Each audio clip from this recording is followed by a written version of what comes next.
طریق موت، تبدیل ساختن انضباط‌ها به احکام و قوانین. هدف از انضباط‌های روحانی خیریت ماست. هدف اونه که خدا با تمامی پریش وارد زندگی ما شود. با وجود این امکان دارد این انضباط‌ها تبدیل به قوانین مهلک شوند. انضباط مفید به احکام و قوانین بوی مرگ میدهند. عیسی چنین تعلیم داد که پارسایی ما باید بر پارسایی کاتبان و فریسیان افزوده شود. متی باب 5 آیه 20. ولی باید توجه داشته باشیم که پارسایی آنها چیز کوچکی نبود. آنها چنان خود را وقف پیروی از خدا کرده بودند که بسیاری از ما اصلاً آمادگی انجامش را نداریم. با این همه پارسایی آنها اغلب حول عاملی محوری دور میزنه، یعنی ظاهرگرایی. پارسایی اونها شامل کنترل مسائل ظاهری و غالباً اعمال نفوذ بر دیگران بود. میزان افزون شدن پارسایی ما بر پارسایی کاتبان و فریسیان از اونجا تعیین میشه که نشون میدیم خدا تا چه اندازه در درون و قلب ما کار کرده. اگرچه نتایج این پارسایی در ظاهر دیده میشه ولی خود کار باطن نیست. امکان داره غیرت ما برای انضباط‌های روحانی باعث بشه اونها را تبدیل به پارسایی ظاهری کاتبان و فریسیان سازیم. وقتی انضباط‌های روحانی تا حد احکام و قوانین تنزل یابه، برای اعمال نفوذ یا کنترل بر مردم به کار میرند.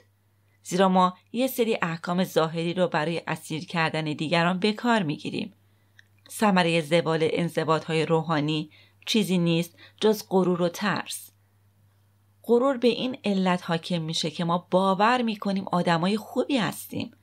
ترس حاکم میشه چون کنترل کردن دیگران ترس و نگرانی به همراه میاره.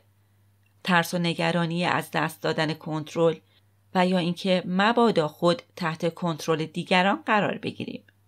اگر میخوایم در سلوک روحانی ما رشد کنیم، چنان که انضباط‌های روحانی مایه برکت باشند نه لعنت، باید به جایی برسیم که بار همیشگی احساس نیاز برای مدیریت کردن به دیگران را زمین بذاریم.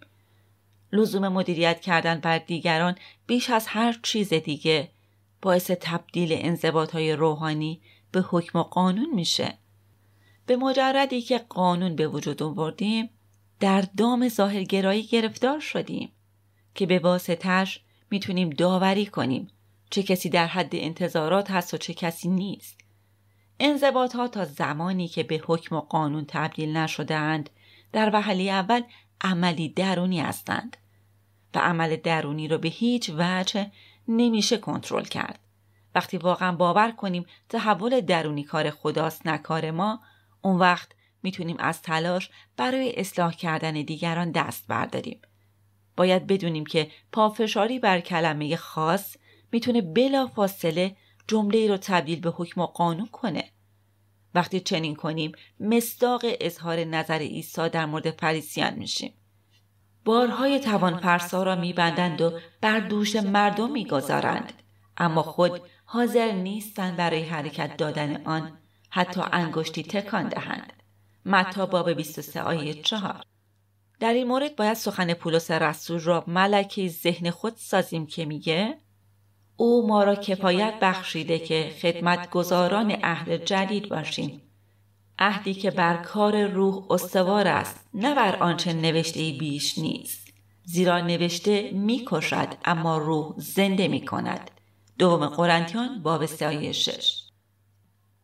وقتی به قلمرو درونی انضباط‌های روحانی وارد میشیم، همیشه خطر تبدیل ساختن انضباط‌ها به احکام و قوانین در کمین ماست.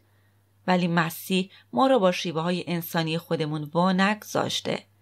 او وعده داده که همواره معلم و راهنمایمان باشه. شنیدن از صدای او و درک آموزه‌های او دشوار نیست. اون به ما یاد میده چه چیز را زنده و پویا و در حال رشد نگه داریم. به تعالیم وی میتوان اعتماد کرد. اگر در پی ایده یا عملی بیهوده سرگردان بشیم، او ما را به راه راست هدایت خواهد کرد. اگر با گوش دادن صدای آسمانی او را بشنویم، تعالیمی را که نیاز داریم دریافت خواهیم کرد. دنیای ما تشنه وجود کسانی است که حقیقتاً متحول شده باشند. لئو تولستوی میگه همه به عوض کردن بشریت میاندیشند ولی هیچ کس به تغییر دادن خویش فکر نمی کند. بیایید جز کسانی باشیم که ایمان دارند تحول درونی هدفی است که ارزش آن را دارد که هر تلاشی به خاطرش انجام بدیم.